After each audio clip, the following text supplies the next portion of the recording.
इस एक्सप्रेसवे के निर्माण में हरियाणा सरकार और विशेषकर मुख्यमंत्री मनोहर लाल जी को उनकी जो तत्परता रही है, मैं आज इसकी भी सराहना करूंगा। हरियाणा के विकास के लिए जिस तरह मनोहर लाल जी दिन रात काम करते रहे हैं, उसने राज्य में आधुनिक इंफ्रास्ट्रक्चर का एक बड़ा नेटवर्क तैयार कर दिया है। और मनोहर लाल जी और मैं बहुत पुराने साथी हैं। दरी पर सोने का जमाना था, तब भी साथ काम करते थे। और मनोहर लाल जी के पास एक मोटरसाइकिल रहती थी, तो वो मोटरसाइकिल चलाते थे, मैं पीछे बैठता था, रोहतक से निकलता था और गुरुग्राम आकर के रुकता था। ये हमारा लगातार हरियाणा का भ्रमण मोटरसाइकिल पे हुआ करता था। और मुझे याद है उस समय गुरुग्राम में मोटरसाइकिल पर आते थे, रास्ते छोटे थे, इतनी दिक्कत होती थी। आज मुझे खुशी हो रही है कि हम भी साथ हैं और आपका भविष्य भी साथ है।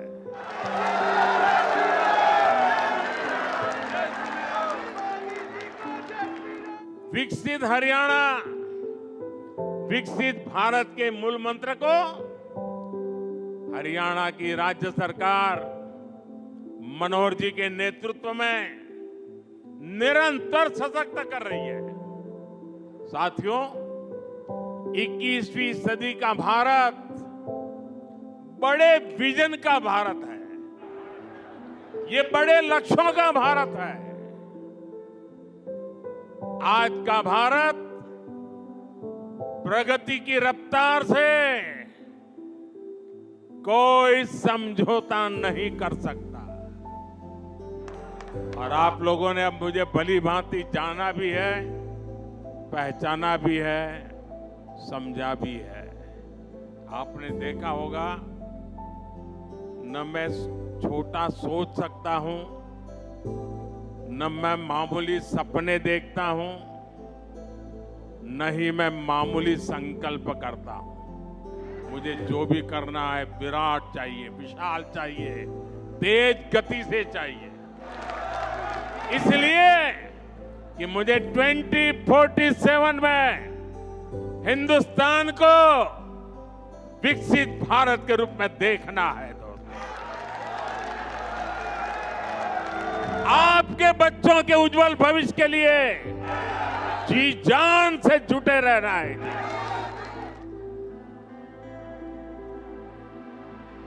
साथियों, इसी रफ्तार को बढ़ाने के लिए हमने दिल्ली एनसीआर में होलिस्टिक विजन के साथ इंफ्रास्ट्रक्चर डेवलपमेंट का काम शुरू किया। हमने बड़े प्रोजेक्ट्स को तय समय सीमा में पूरा करने का टारगेट रखा। ये द्वारका एक्सप्रेसवे हो, पेरिफेरल एक्सप्रेसवे का निर्माण हो, ईस्टर्न पेरिफेरल एक्सप्रेसवे हो, दिल्ली मेरठ एक्सप्रेसवे हो, ऐसे अनेक बड़े प्रोजेक्ट्स हमारी सरकार ने पूरे किए हैं। और कोविड के 2 साल के संकट के बीच देश को इतनी तेजी से हम आगे बढ़ा पाए हैं। दिल्ली एनसीआर में पिछले 10 वर्षों में 230 किलोमीटर से ज्यादा नई मेट्रो लाइनें शुरू हुई है। जेवर में इंटरनेशनल एयरपोर्ट के निर्माण का काम तेज गति से आगे बढ़ रहा है। डीएनडी सोहनास पर जैसी परियोजनाएं भी निर्माण के अंतिम चरण में है। इन परियोजनाओं से यातायात तो आसान होगा ही, साथ ही दिल्ली एनसीआर की प्रदूषण की समस्या में भी कमी आएगी।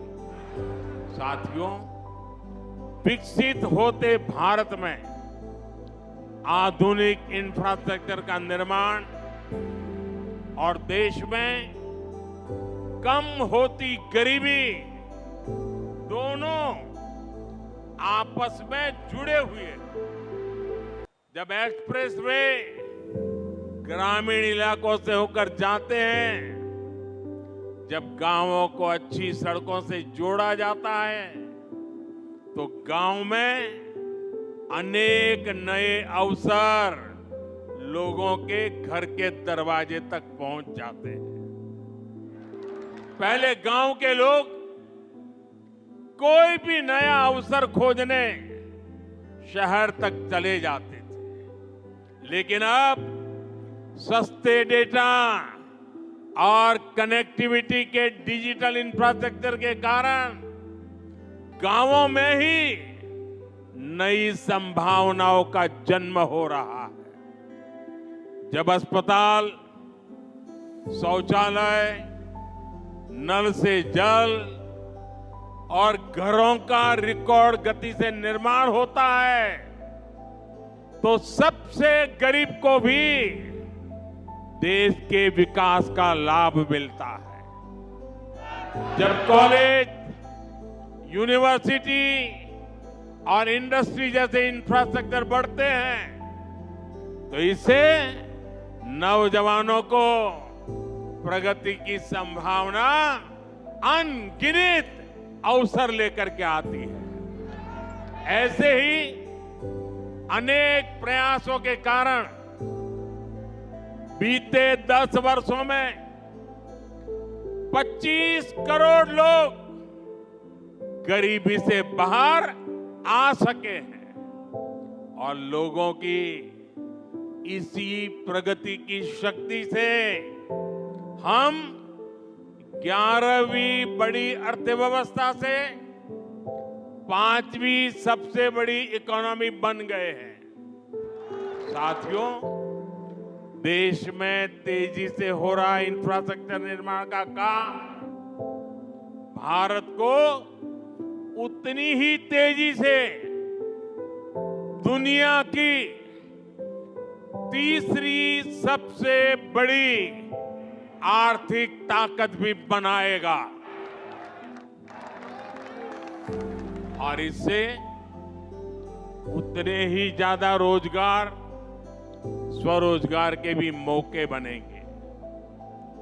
इस स्केल के इंफ्रा को बनाने में, हाईवे और एक्सप्रेसवे को बनाने में बड़ी संख्या में इंजीनियर्स और वर्कर्स की जरूरत पड़ती है। सीमेंट, स्टील जैसे उद्योगों को बल मिलता है, वहां भी बड़ी संख्या में युवा काम करते हैं। इन्हीं एक्सप्रेसवे के किनारे आज इंडस्ट्रियल कॉरिडोर बन रहे हैं। नई कंपनियां, नई फैक्ट्रियां स्किल युवाओं के लिए लाखों रोजगार लेकर के आ रही है। इसके अलावा अच्छी सड़कों के होने से 2 व्हीलर और 4 व्हीलर इंडस्ट्री को भी गति मिलती है। इससे साफ है कि आज युवाओं को रोजगार के कितने नए अवसर मिल रहे हैं। देश के मैन्युफैक्चरिंग सेक्टर को कितनी ताकत मिल रही है। साथियों, देश में लाखों करोड़ रुपए के इन विकास कार्यों से सबसे ज्यादा दिक्कत अगर किसी को है तो वो है कांग्रेस और उसके घमंडिया गठबंधन।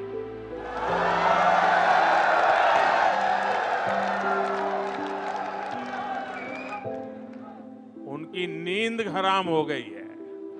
इतने सारे विकास के काम, और वो एक की बात कर रहे हैं तो मोदी 10 और कर देता है। उनको समझ ही नहीं आ रहा है क्या इतनी तेजी से काम भी हो सकते हैं क्या। और इसलिए अब विकास के मुद्दों पर चर्चा करने की उनकी ताकत बची नहीं है। और इसलिए वो लोग कह रहे हैं कि मोदी चुनाव की वजह से लाखों करोड़ रुपयों के काम कर रहा है।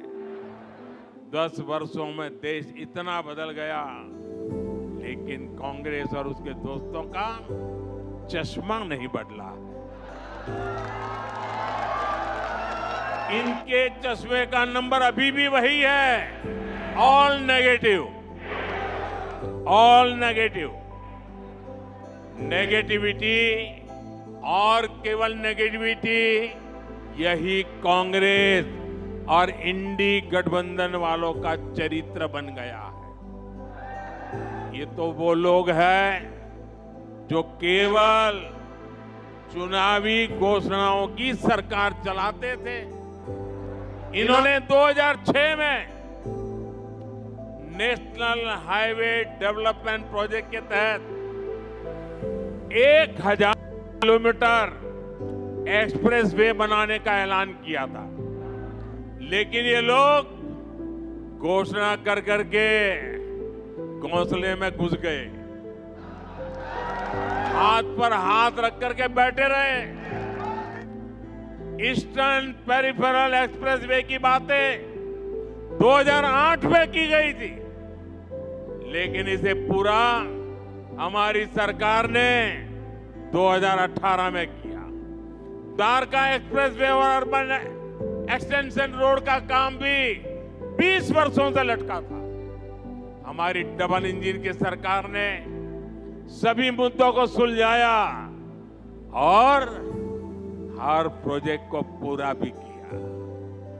आज हमारी सरकार जिस काम का शिलान्यास करती है, उसे समय पर पूरा करने के लिए भी उतनी ही मेहनत करती है। और तब हम ये नहीं देखते हैं कि चुनाव है या नहीं। आज आप देख लीजिए, देश के गांवों को लाखों किलोमीटर ऑप्टिक फाइबर केबल से जोड़ा गया है। चाहे चुनाव हो या ना हो, आज देश के छोटे शहरों तक में एयरपोर्ट बनाए जा रहे हैं।